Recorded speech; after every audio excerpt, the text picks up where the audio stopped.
In 1987, a young couple disappears during a summer road trip to Yellowstone, leaving behind only a postcard and a trail of unanswered questions. 8 years later, a wildfire uncovers a rusted tin box containing a torn map igniting a search that leads rangers deep into the wilderness where forgotten trails, a haunting cassette tape, and a weathered journal reveal the chilling truth of what happened in the shadow of the park's most remote canyon. The sun climbed over Denver like it was promising something. Jenna Marks rolled the last sleeping bag into the back of the station wagon while Caleb tightened the bungee cords around their makeshift roof rack. They were both flushed with that kind of nervous excitement you only get in your early 20s when the world feels open and a little reckless. The summer of 1987 had stretched out in front of them like a map full of possibilities, and they were chasing every inch of it to Yellowstone. Jenna carried a Polaroid camera slung around her neck, snapping the kind of candid moments she thought they'd laugh about in old age. Caleb making faces at a gas pump, their matching sunglasses, the worn-out road atlas on the dash. She tucked one into a postcard and scrawled, "Don't worry, Mom, we're sticking to the scenic route." It was a lie, mostly. Caleb had a tendency to veer off course, chasing odd attractions and forgotten roads. They left Denver with the windows down and Fleetwood Mac crackling through the car speakers. Jenna kept her bare feet on the dash, humming along, pointing out every eagle-shaped cloud and every roadside goat. Caleb just grinned and drove. They stopped at a fruit stand near Laramie and bought cherries they'd eat too fast. At a truck stop in Thermopolis, they played pool with strangers and danced barefoot to a jukebox while the sky turned soft with dusk. By the time they hit Dubois, the air had shifted cooler, wilder, pine-sweet, and quiet. They spent the night in a faded motel with a broken ice machine and a view of distant peaks. Jenna mailed the postcard there, slipping it into a metal box beside the diner's screen door. In the morning, they gassed up one final time before heading toward Yellowstone's east entrance. Caleb folded the paper map and tapped a shortcut with his fingerone that skirted the main road. Jenna raised a brow, but said nothing. It was how he was. They drove off the pavement before noon, tires crunching over gravel as the mountains opened up in front of them. That was the last time anyone saw either of them. And the postcard arrived 4 days too late. The postcard arrived in Aurora, smudged with dust and sunlight. Jenna's mother, Lorraine, turned it over in her hands like it might hum if she listened closely. The picture was of a bison standing in a wide, grassy plain, sky stretched endless behind it. On the back, Jenna's handwriting curled like always carefree and rushed, like the world might move too fast if she paused to write more than a sentence. Lorraine placed it on the counter, next to the phone, and smiled. But the smile faded by the end of the week. Jenna was supposed to call on Sunday, then Monday. By Tuesday, Lorraine started leaving the porch light on, even during the day. Calls to motels along the route came up empty. No one had seen a young couple in a green station wagon with a roof rack and 2 sleeping bags. By Thursday, she reported them missing. The local authorities treated it with polite detachment. 2 adults, no signs of foul play, no guarantee they hadn't just decided to wander off the grid. "They're in Yellowstone," one deputy said. "No cell service up there, no rush. Give it another few days." But days stretched thin. When those expired, park rangers were looped in. A bolo was sent to neighboring counties. Aerial sweeps scanned Yellowstone's eastern edge. Campgrounds were canvassed. Nothing. It was as if the earth had swallowed them whole. The rangers found a couple dozen green station wagons over the course of 2 weeks. None matched the VIN Caleb's father had provided. None had Jenna's worn denim jacket or the cassette tapes she'd kept in a Tupperware container labeled "Road Trip Mood Only." They found no tent, no broken-down engine on the roadside, no receipts past Dubois.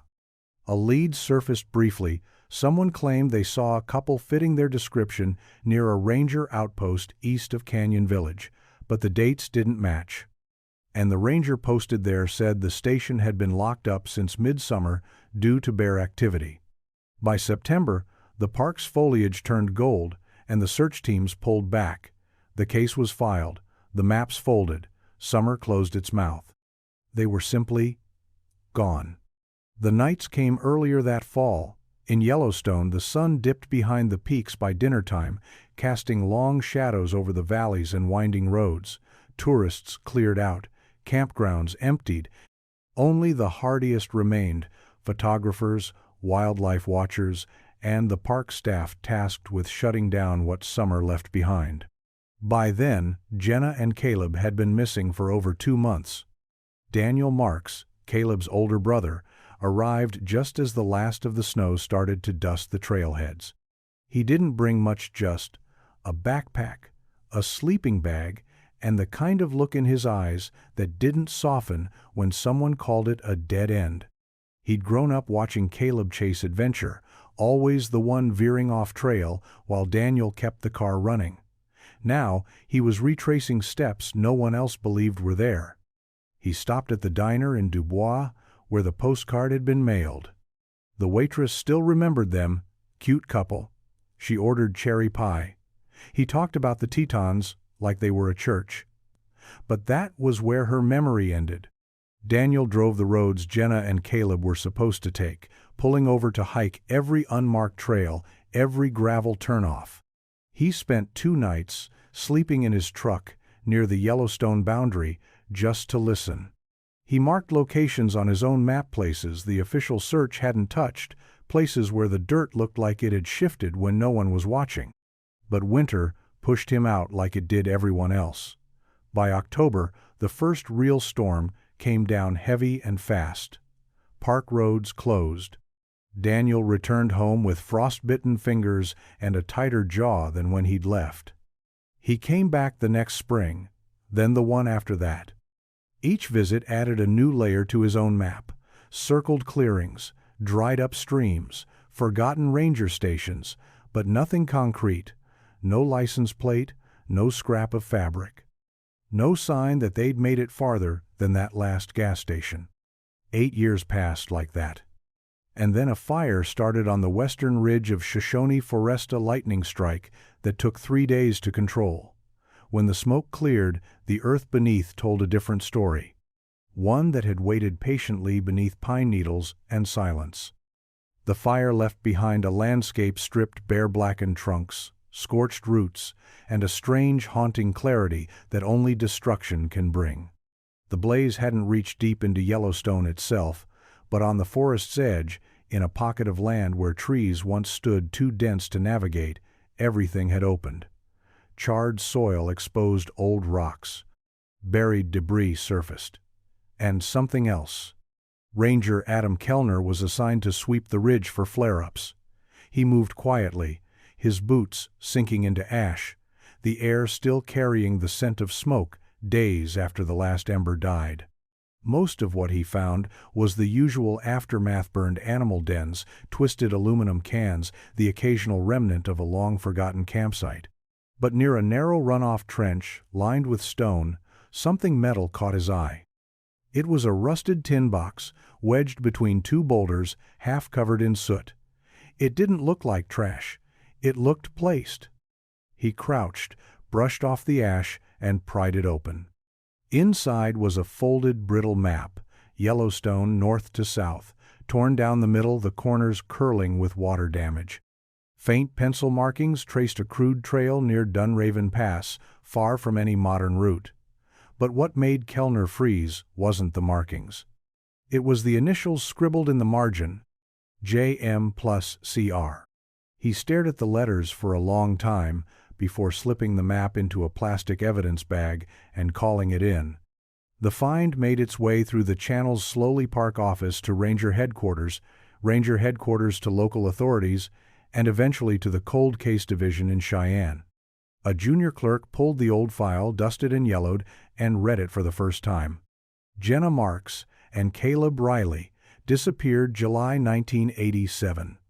Last known contact, Dubois. No confirmed sightings, no bodies, no vehicle.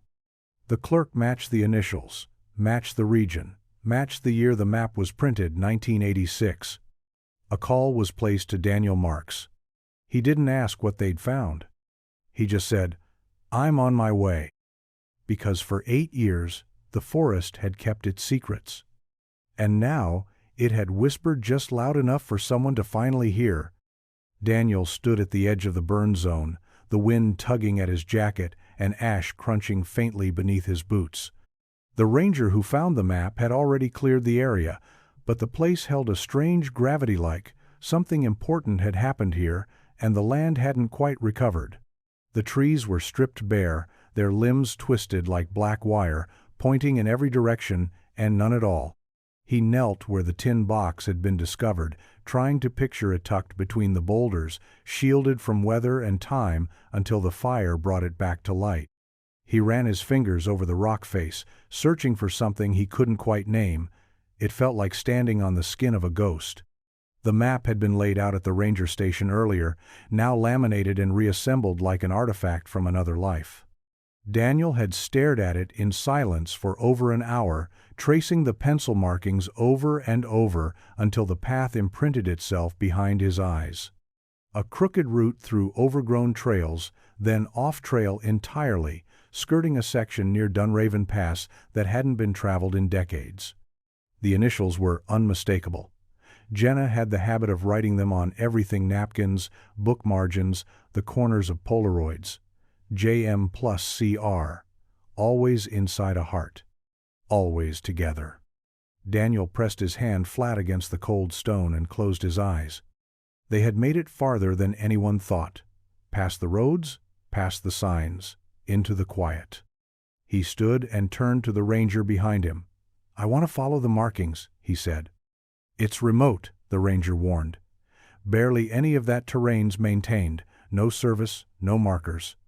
Daniel nodded. "That's why no one found them." They packed light and moved fast. Daniel carried a copy of the map in a sealed pouch around his neck, close to his chest. He wasn't looking for answers anymore. He was following something deeper than logic, older than grief. As the trees thinned and the last trail signs disappeared behind them, Daniel kept thinking about how fire consumes what's left behind, but sometimes it also reveals what was hidden, and something was waiting out there. The first mile of the hike was easy old trail, still visible, still etched with the worn grooves of boots and time. But beyond that, the forest changed. The path narrowed, swallowed by tall grass and fallen limbs. Sunlight flickered in fractured patches between the branches, and every sound felt louder out: hairbirds shifting, twigs snapping, wind sighing low. Daniel moved with a quiet urgency. The ranger, a younger guy named Keller, kept pace behind him but didn't speak much. They both understood the silence. It was reverent, almost sacred. You didn't talk through moments like this, you listened. The markings on the torn map pointed them north-northeast from the old trailhead, cutting across a low ridge and dipping into a shallow valley that had once been thick with brush. The fire had stripped much of it away. What was left was clearer than it had been in decades, and that clarity felt almost invasive, like secrets were being forcibly pulled into the light. Just past midday, Daniel spotted Ithalf buried in moss and cinders. A rusted thermos, flattened on one side, lying at the base of a cluster of rocks. Faint scratches covered its surface, worn thin from weather and time. He picked it up gently. The metal was cold, but the shape, it familiar. He turned it slowly in his hands and saw it. The scratched heart. JM plus CR. He stared at it so long Keller had to speak. "You okay?" Daniel didn't look up. "It's hers," he said softly. "She carried this on every trip, said it made gas station coffee taste better." It wasn't much. Not evidence. Not a body. But it was real. And it was here. Keller nodded toward the rocks above the thermos. "That formation," he said, "wasn't on the original fire survey. You think they camped here?" Daniel didn't answer right away. He climbed, slowly, hands brushing past scorched bark and broken stone. At the top, he stopped. Blankets of ash covered a blackened clearing. Beneath it, something shimmered faintly aluminum. A zipper. A melted cassette tape. He didn't breathe. They weren't just here. They stayed. And maybe, just maybe, they tried to leave something behind. Daniel crouched near the melted cassette, his breath catching in the back of his throat. The tape, warped and half buried in soot, was still partially intact. He brushed away the ash with shaking fingers. The label had faded, but he didn't need it. Jenna had made that mix herself the week before they left. Summer Drive, she'd called it. He remembered the way she'd hummed as she pressed record on her boombox, spinning through stacks of her favorite albums: Fleetwood Mac, Simon, Garfunkel, Tom Petty. Next to it lay the remnants of a nylon pack, scorched at the edges but unmistakably blue. The color popped even under the soot, stubbornly clinging to life. Keller gently lifted it while Daniel reached inside with the care of someone unwrapping a memory. A water bottle, a broken compass, a pocket-sized notebook sealed in a plastic bag, black ink blurred along the edges. And at the very bottom, a red bandanated neatly, folded with purpose. Jenna's. Daniel stood, silent for a long moment. Then he turned slowly in a circle, scanning the clearing, piecing it together. "They made camp here," he said finally. "This was their site." Keller nodded, kneeling to study the surrounding terrain. "This area's shielded. They would have had cover, but the ridge up there?" He pointed past a thicket of singed pines. "That drops fast. 50 feet minimum, maybe more." Daniel followed his gaze. "You think they tried to climb out?" "Or were chased," Keller said quietly. They spent the next hour cataloging everything they could, tagging and sealing the items for evidence. The temperature dropped as clouds rolled in, casting shadows that made the burned trees look like reaching hands. As they packed to hike back, Daniel turned once more to the clearing. The forest, even in ruin, felt heavy with memory. Like it had been holding its breath for years, waiting for someone to come back and listen. And something in that silence told him they were closer than anyone had ever been. But whatever happened here had not ended gently. And somewhere nearby, the forest still held the rest of the story. They returned at first light. The sun crept over the horizon with a pale, indifferent glow, casting long shadows across the ash-streaked ridgeline. Daniel didn't sleep much. He lay in the ranger cabin, staring at the ceiling, replaying every second in that clearing: the bandana, the tape, the half-burned backpack. They weren't just markers of loss, they were anchors. Proof that Jenna and Caleb had survived longer than anyone thought. The team hiked in silence, the kind that settles when answers feel close. Keller led, radio clipped to his vest, scanning for coordinates marked on the reassembled map. Daniel followed, eyes sharp, watching the ground for something the fire hadn't claimed. They reached the ridge by mid-morning, and it didn't take long to find it. Just beyond the line of rocks that rimmed the campsite, a narrow trail veered down the slope. So narrow it might have looked like a game trail if you didn't know what to look for. Burned branches framed the drop like skeletal arms. They moved cautiously, boots slipping on loose gravel and scorched pine needles. Halfway down, Keller stopped cold. There. Daniel followed his line of sight. Wedged into a crevice at the base of a shallow outcrop was a second backpack, tattered, sun-bleached. The zipper was rusted shut and half the bottom torn away, but inside it, miraculously, was another notebook. Smaller, leather-bound, smoked around the edges but intact. Daniel's hands trembled as he unwrapped it, flipping to the first legible page. Jenna's handwriting spilled across the paper, deliberate, looping, and rushed. The ink had bled in places, but the words were there.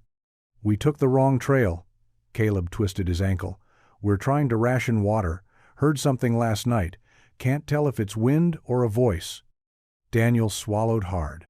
More pages followed. Descriptions of sleepless nights, of Caleb's injury worsening, of food running out. But one sentence froze him. "Caleb went for help this morning. I told him to stay. He left before sunrise. It's been 2 days. I'm alone." He closed the notebook, eyes burning. Jenna hadn't died that first night. She waited. She hoped. And something had kept her from ever leaving that canyon. The sun was starting to dip by the time they made it back to the cabin, and the mountains cast long, silent shadows over the valley. Daniel sat on the porch steps, Jenna's notebook in his lap, thumb brushing the edge of the worn leather cover. He hadn't opened it again since reading those final words that had burned deeper than anything the wildfire had touched. Inside, Keller made calls to the park's cold case division, to the regional office, and to the sheriff's department that had once closed the file on his brother and Jenna. But out here, surrounded by dusk and wind, Daniel didn't need a phone call to understand what was left unsaid. Caleb had gone to find help, and never came back. The next morning they returned to the ridge, this time with a larger team, more rangers, a search dog trained for remains, a forensic tech flown in from Cheyenne. The trail Jenna had described in the journal was crude but traceable down a dry creek bed, over a collapsed bridge, then through a patch of forest where even the fire hadn't reached. There, tangled beneath the roots of a fallen tree, they found it. A bone, femur, likely, human. And then more. Scattered across the slope were fragments part of a hiking boot sole, shreds of canvas from a backpack, a rusted pocket knife. DNA would later confirm it. Caleb Riley had made it farther than anyone imagined. Maybe he fell. Maybe something else happened. The journal didn't say. Daniel stood over the site, arms folded tightly across his chest, eyes unreadable. He died trying to save her, Keller said softly, as if the forest might echo the words back too loud. Daniel didn't speak. His gaze was fixed on the horizon, where the canyon narrowed into shadow. It wasn't closure, not really, but it was something solid, a place to say goodbye. Later, as the crew documented the remains, Daniel pulled the notebook from his coat again. He opened to the last page. And there, barely visible, was a second set of initials. J.M. alone, but not forgotten.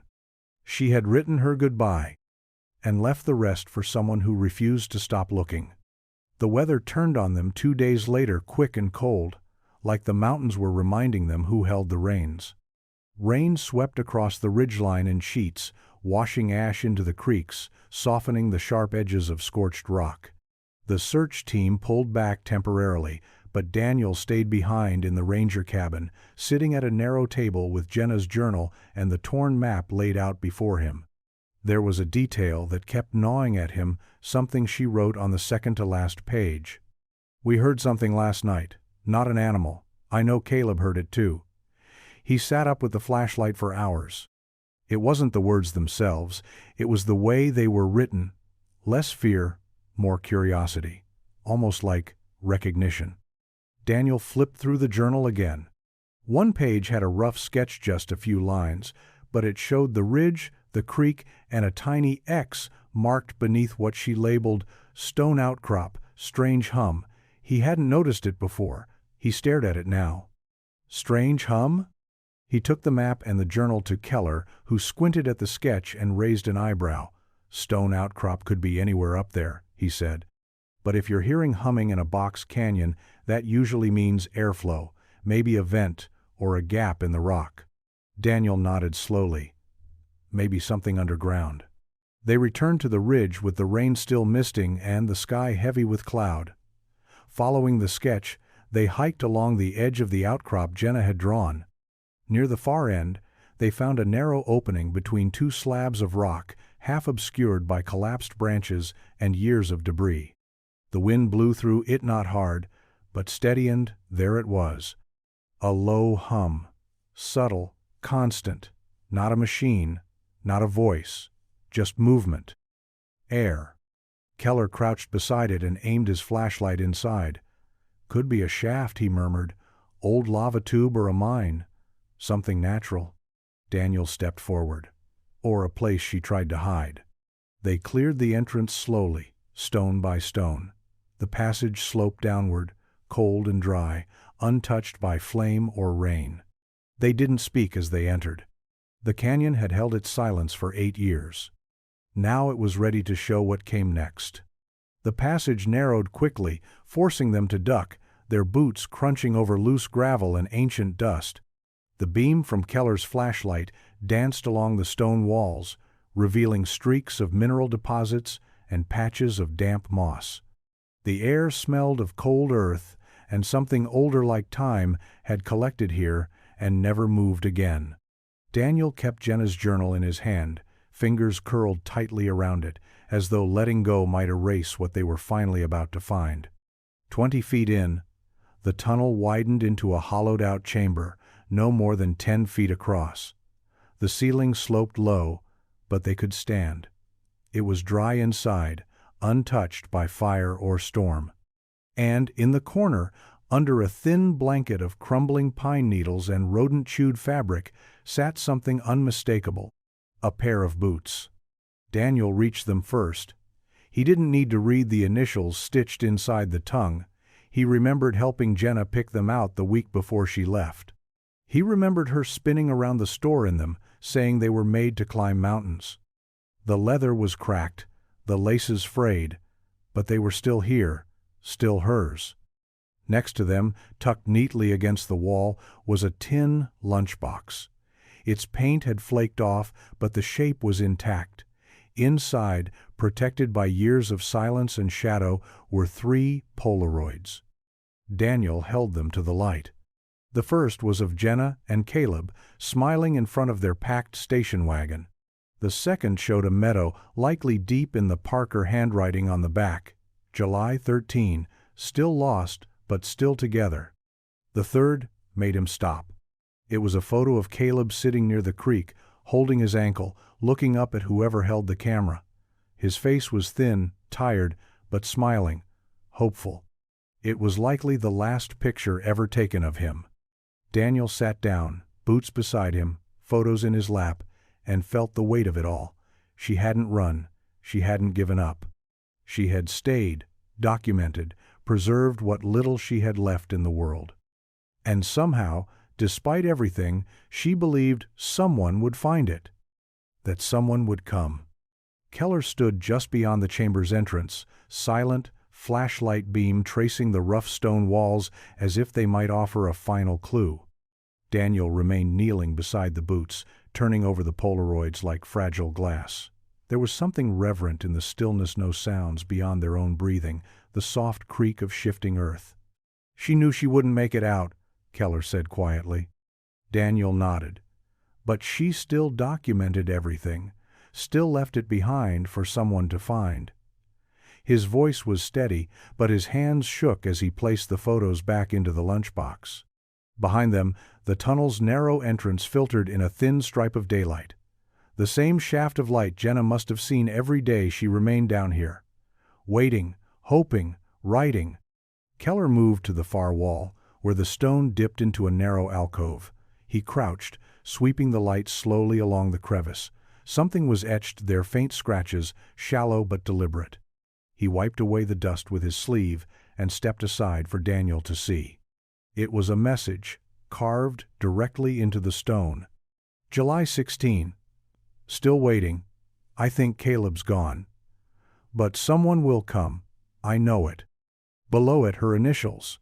Just J.M. this time. No heart, no flourish, just fact. Daniel stared at the carving for a long time, then let out a breath he didn't know he'd been holding for 8 years. She held on as long as she could, he said. She believed, right to the end. They photographed the site, collected the boots, cataloged the lunchbox and Polaroids, careful to preserve the delicate items. The chamber gave no sign of how her story ended. No bones, no torn clothing. Just the belongings she chose to leave behind. The rest, the earth still held in silence. But Daniel didn't need a full body to understand. This was where she stayed, this was where she hoped, and this was where she died. Not lost. Not forgotten. She had marked the map. She had left the journal. She had believed in a brother who wouldn't stop searching. And finally, her waiting was over. The hike back was quiet. No one spoke much. The weight of the Chambertha boots, the carving, the final pieces of Jenna's presence hung over them like fog. The sun was dipping low again, casting long amber streaks across the valley as the burned ridge fell away behind them. Daniel walked slower this time, not from fatigue, but from the strange heaviness of resolution. For 8 years, he'd imagined finding something that proved she hadn't just vanished into myth. He'd imagined screaming into the canyon, digging through snow, clawing through silence, but nothing had prepared him for the softness of what was actually left behind. Jenna hadn't died in violence or panic. She had faded. And somehow, that made it worse. At the ranger station, the team began cataloging the finds under soft lamplight, the lunchbox, the Polaroids, the journal. A forensic tech gently placed the boots inside a sealed evidence bin lined with cloth, as if even now they deserved to be treated gently, sacred, almost. Daniel sat apart from the others, elbows on his knees, staring out the window as twilight pulled its curtain over the trees. Keller sat down beside him, sipping burnt coffee from a dented thermos. "You think she ever really believed anyone would find that place?" Keller asked. Daniel didn't look away from the dark. She didn't hope someone would. She knew someone would. There's a difference. They sat in silence after that, the kind that only grief and closure can build together. Later that night, Keller walked Daniel back through the photos one more time. They zoomed in on the final Polaroid Caleb at the creek, squinting in the sun, smile just barely visible through the degradation of the print. Behind him was a tree, bent strangely, almost like an arch. "Do you know that spot?" Keller asked. Daniel stared hard. He did. It wasn't far from the canyon, maybe half a mile west. "That might be where he last was," Daniel said, more to himself than to anyone else. It meant one thing. There was still another piece of the story waiting in the woods. And if Jenna had believed someone would come for her, Daniel wasn't about to stop until he found Caleb, too.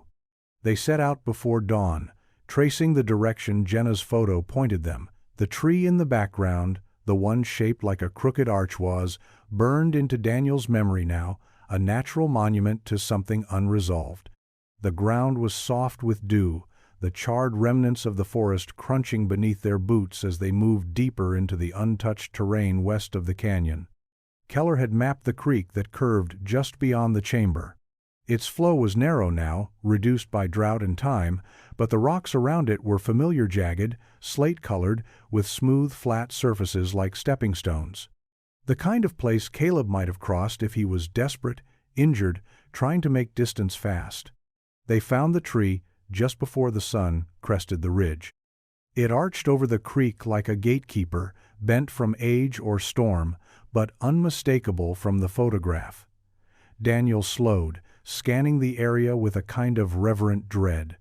He knew what he was hoping for, and he hated himself for it. The underbrush around the base of the tree was dense, half covered by fallen pine limbs and scorched brambles.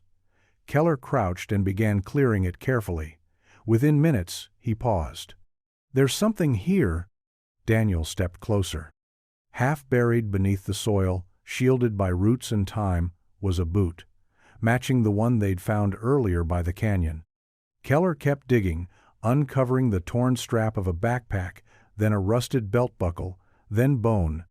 Daniel dropped to his knees. It wasn't much, just partial remains, but enough. Keller sat back on his heels. "He made it here," he said softly, "almost to the lower trail." Daniel nodded slowly. "He was close, closer than we thought."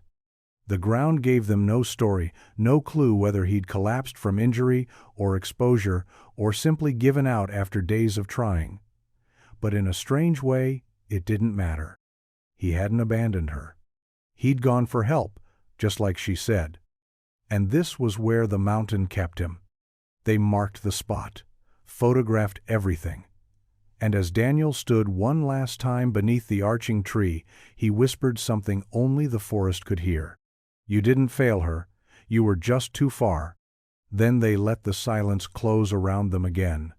The drive back to the ranger station was long, and the silence in the truck was heavier than any of them expected. Daniel held the photo of Caleb in his lap, the one they had found earlier, the last picture taken before he had disappeared. His brother's tired smile lingered in his thoughts, a flickering image against the dark, like a distant star he couldn't quite reach. Keller drove, his eyes focused on the road ahead, the steady hum of tires on gravel filling the air. They hadn't spoken much since the discovery, each of them processing the weight of what they had just uncovered. Caleb's body, though incomplete, was the answer Daniel had been searching for all these years. It wasn't closure it couldn't be but, it was something solid to grasp. They reached the station just as the light faded from the sky, leaving behind a crescent moon that hung low, pale against the velvet backdrop of stars.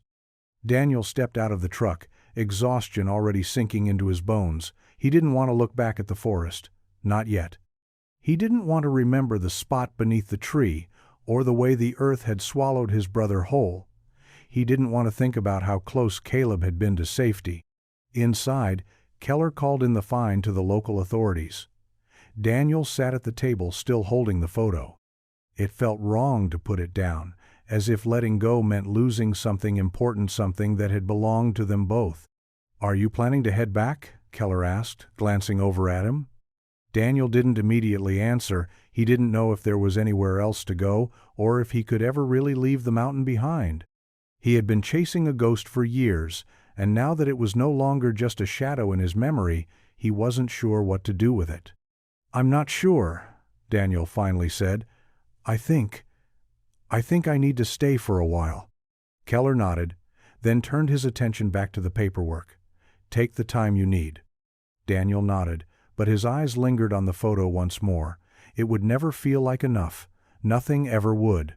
But maybe, just maybe, he could finally start letting the past rest.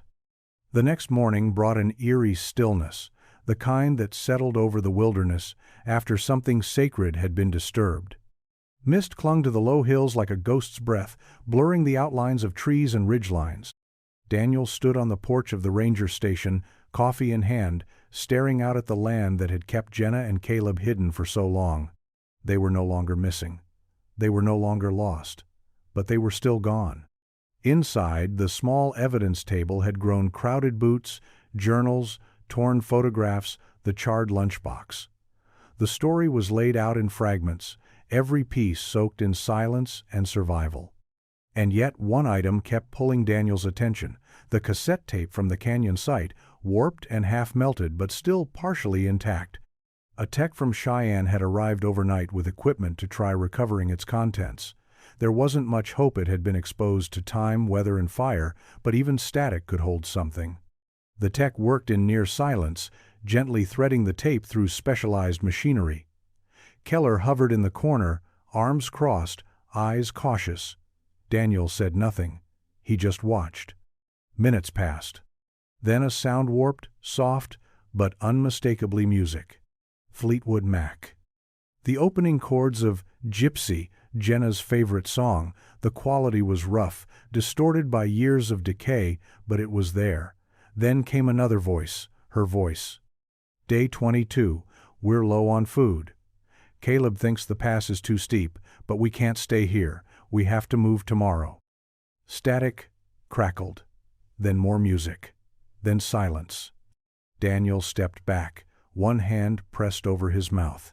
She hadn't just written in a notebook. She had recorded a part of herself, preserved her voice, her thoughts, her fear, her love. The tech glanced over. "That's all we could recover. It's barely holding together." Daniel nodded, his throat thick. "It's enough." He took the copy on a fresh cassette and held it gently. For years, she'd been frozen in his memory, still 17, still hopeful, still smiling. But now, she was speaking again, breathing again. For just a moment, Jenna was back. Alive, in a single song, a single sentence, a single breath, captured on magnetic tape. And now, Daniel wasn't just holding answers. He was holding her. That night, Daniel didn't sleep. He stayed in the ranger station's small common room, Lights dimmed, the cassette player softly looping the few salvaged seconds of Jenna's voice. Her words, though crackled and brief, filled the space like she'd just stepped out of the forest and into the room beside him. The music faded in and out, and her voice would return steady, calm, determined, not afraid, never afraid. Outside, the wind brushed through the pine trees, bending them like they'd been listening all along. Daniel sat with the tape queued up, his thumb hovering over the play button again. He knew the words by heart now, but each time felt different. Some nights it made him cry, some nights it gave him peace. Tonight it left him restless. There was something he hadn't noticed before. Her voice, just before the music came back in, left the red ribbon near the water. If anyone finds this... He paused the tape, rewound, played it again. This time he heard it more clearly. Near the water. He bolted upright. There was no mention of a ribbon in her journal. Nothing in the photos, nothing in the gear they'd recovered. But this was different. It was her voice, direct and purposeful, a message left not just for herself, but for whoever would come looking. "Keller," he called, already pulling on his jacket.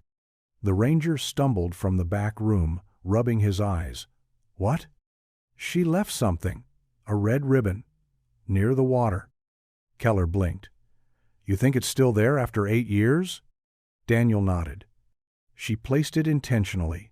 If the tape survived this long, so might that."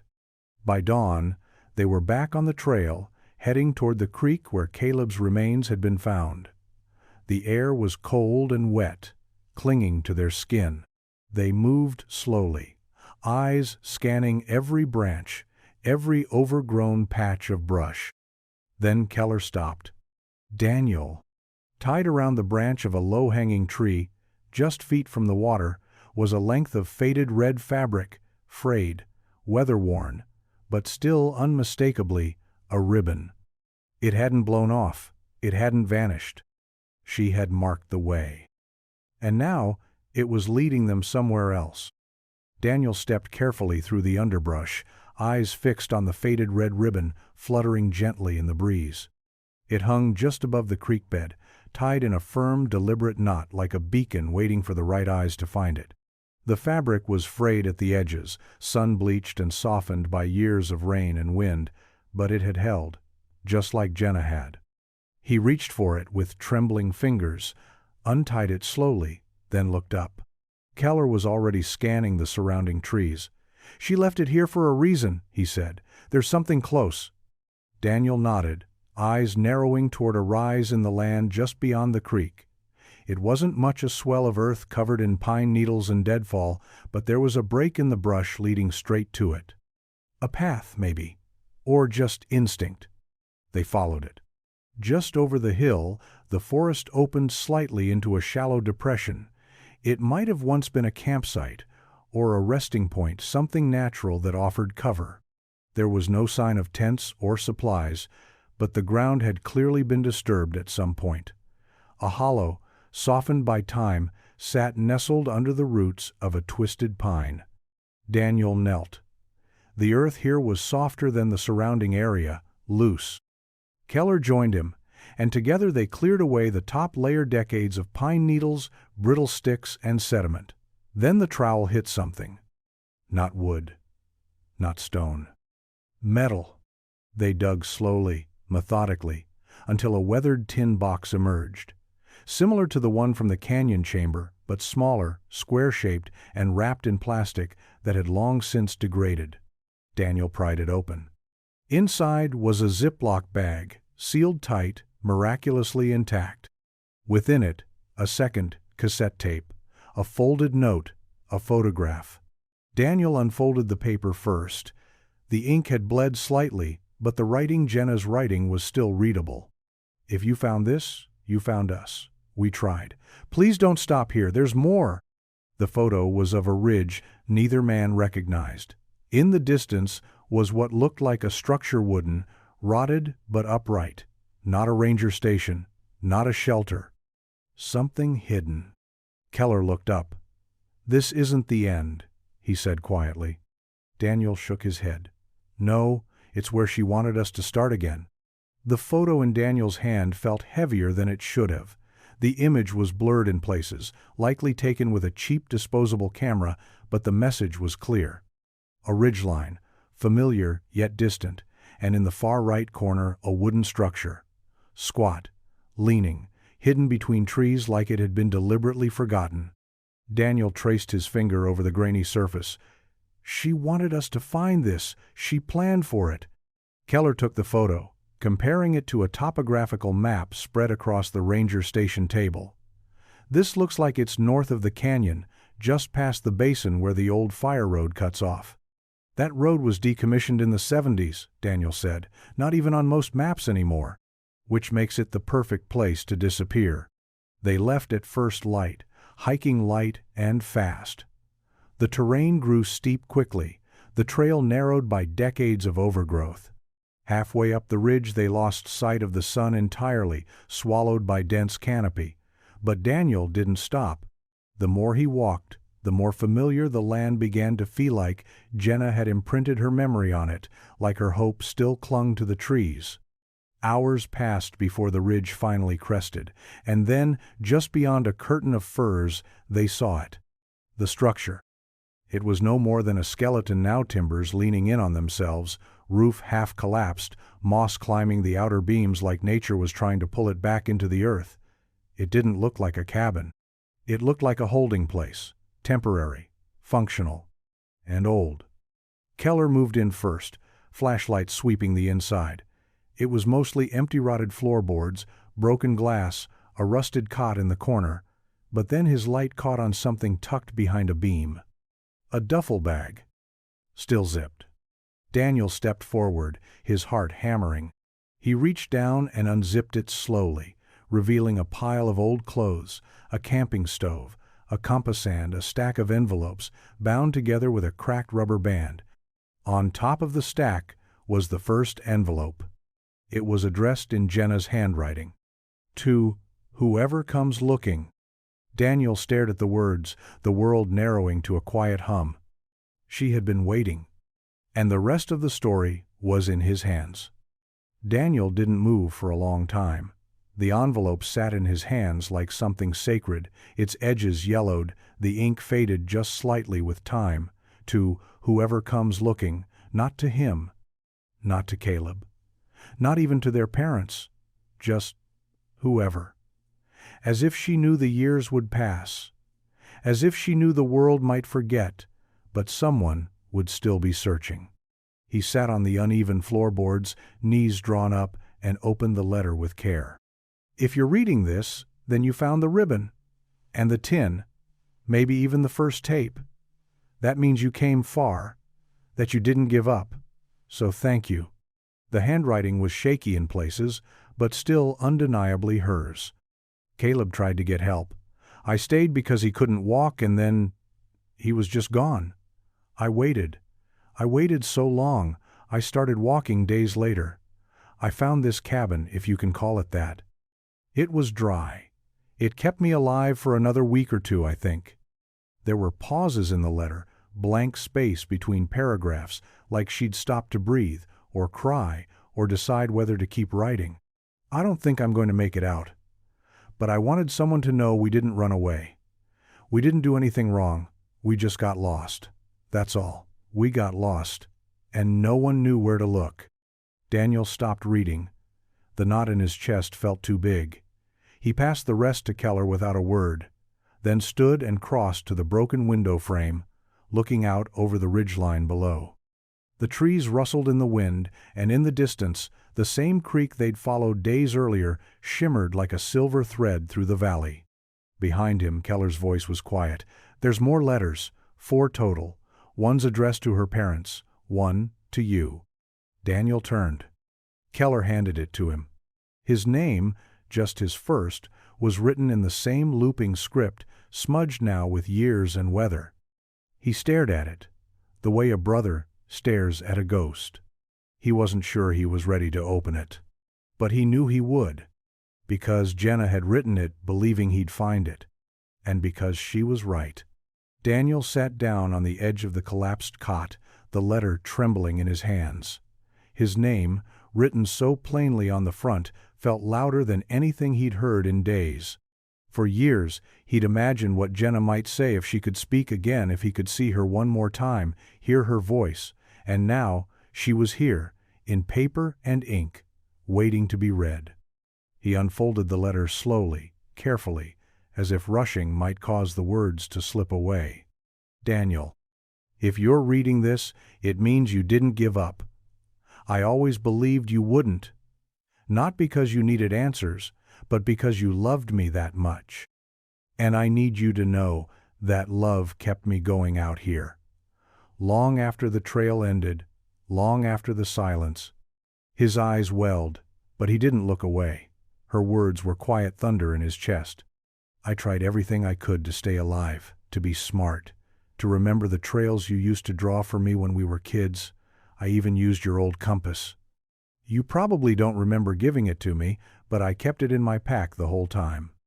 Daniel smiled through the ache. Of course she had. I don't know how much time I have left. It feels like the forest is closing in some days, but I don't feel afraid anymore.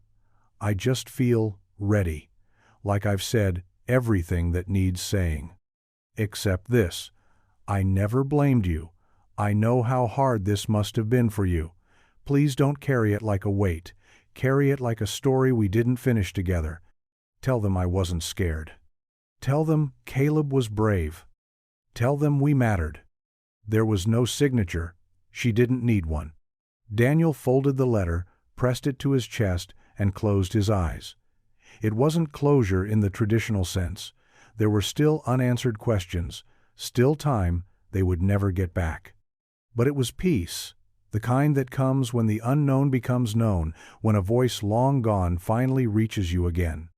And in that cold, quiet cabin, Daniel didn't feel alone anymore. He felt found. They descended the ridge the next morning, carrying with them more than evidence, more than photos or letters or bone fragments. Daniel felt it in his chest with every step, like a weight shifting.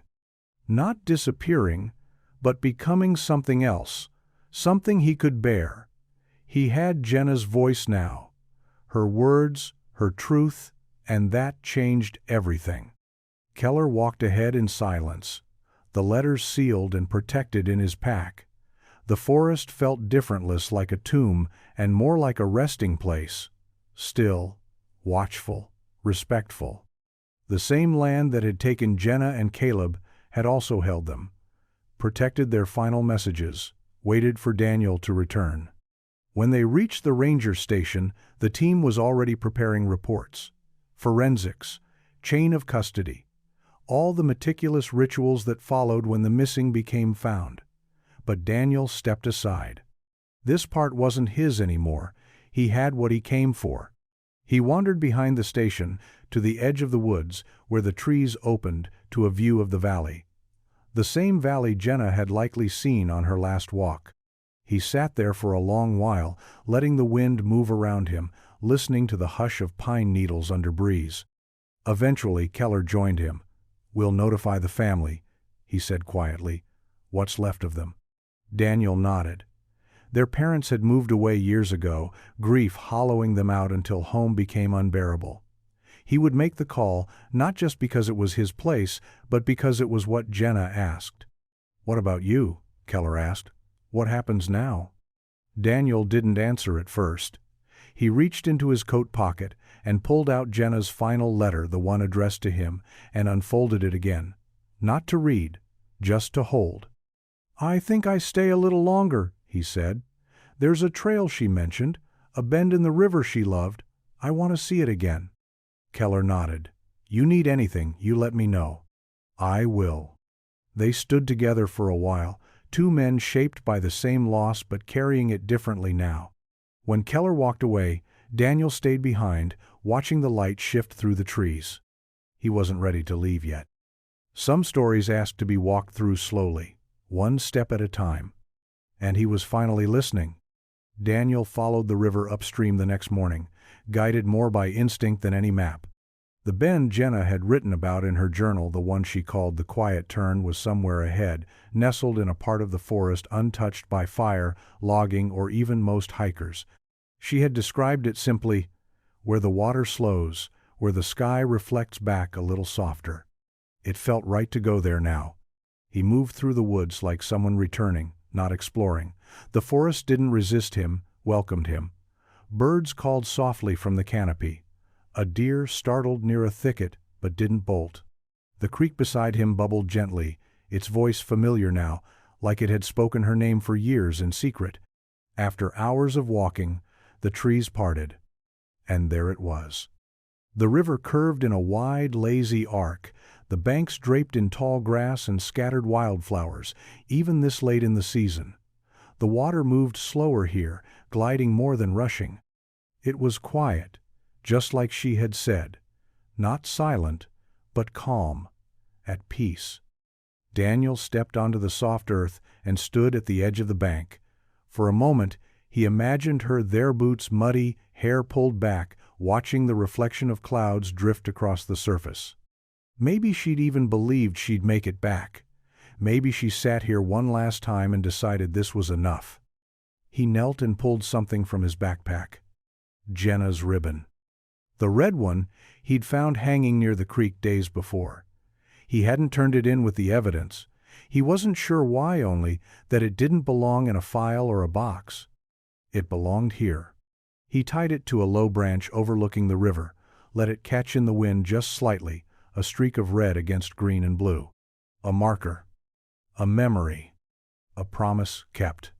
He sat for a long time after that, watching the ribbon dance, listening to the water, feeling the ache of goodbye settle into something quieter. He didn't cry. He didn't need to. She was here. And so was he. The ranger station was quieter than usual when Daniel returned. The reports were nearly finished, evidence sealed and labeled, copies of the letters scanned and preserved for the case file. Yet the atmosphere felt less procedural, now less like a mystery being solved, and more like a story coming to rest. Daniel stepped into the small office where Keller sat, flipping through photographs. He looked up as Daniel entered, nodding. No words were exchanged at first. There didn't need to be. She had a way of leaving things behind that mattered, Keller finally said. Daniel sat across from him, tired but lighter. She left a map without ever drawing one. Every marker she planted led exactly where it needed to. Keller handed him a copy of the final forensic summary. The state's going to close it out officially. Death ruled accidental. Exposure. Malnourishment. The usual line. Daniel took the paper but didn't read it. She deserved better than a paragraph and a box. She got you, Keller said, and because of that, she got found. Daniel leaned back, letting that sink in. There was something strange about closure, how it didn't really close anything. It just made space for a new kind of memory. One without the frantic search, without the guilt, without the haunting what-ifs. I think I'm going to talk to her parents, Daniel said. Fly out, let them read the letters from me, not from a folder or some cold voice on the phone. They'll want that, Keller said quietly. The sun was setting outside, casting golden lines across the desk. The same woods that had once felt endless now looked familiar, even comforting. Daniel thought about the cabin, the creek, the ribbon, the ridge, the quiet turn. Each piece Jenna had left was like a note in a melody. Only she knew how to write, but one he could finally hum along to. As he stood to leave, Keller stopped him. What do you think happens now? Daniel paused, hand on the doorframe. I think she finally rests, and I finally begin. He stepped outside into the cooling evening air, the trees shifting gently in the breeze. Somewhere behind him, the forest held her story in full now. And for the first time in years, he wasn't chasing a ghost. He was walking beside a memory. The sky was pale blue as the plane touched down in Colorado, the kind of quiet afternoon that didn't beg for attention. Daniel sat by the window, Jenna's letters in his lap, her photo tucked into the inside cover of a small notebook he'd started keeping, not for evidence, just for her. For the pieces of her that had finally come home. He hadn't spoken to his parents in weeks, not since the call. Not since he told them there was something to read, something she left behind. But they had agreed to meet. His father had sounded different on the phone, like time had made him brittle, unsure of what was real anymore. His mother had only asked, did she suffer? He told her no, and he meant it. The front door opened slowly when he arrived. They didn't speak at first. His father stood in the hallway with his arms crossed, not in anger, but in self-preservation. His mother hovered near the couch, eyes fixed on the table where Daniel carefully laid out the envelope marked Mom and Dad. He sat with them as they read. There were no gasps, no tears at first, just the silent weight of recognition. Her voice was in every word, her stubborn optimism, her clarity. She hadn't written as a victim. She'd written as a daughter who knew they deserved peace. By the end, his mother was holding the letter to her chest, rocking gently. His father simply whispered, "She was so brave." Daniel stayed until after dark. They didn't ask for details, they didn't need them. Jenna had said what mattered, and now the space she left in their lives wasn't filled, but it was no longer empty. It had shape, meaning. Before he left, his mother walked him to the porch. She reached into her cardigan pocket and pulled out something wrapped in tissue. It was Jenna's locket, the one she wore every day in high school. "She'd want you to have it," she said. Daniel took it, fingers closing around the delicate chain. He didn't speak, just nodded. And as he stepped out into the night, under stars that had watched it all unfold, he felt her there, light as air, steady as ever. Finally home.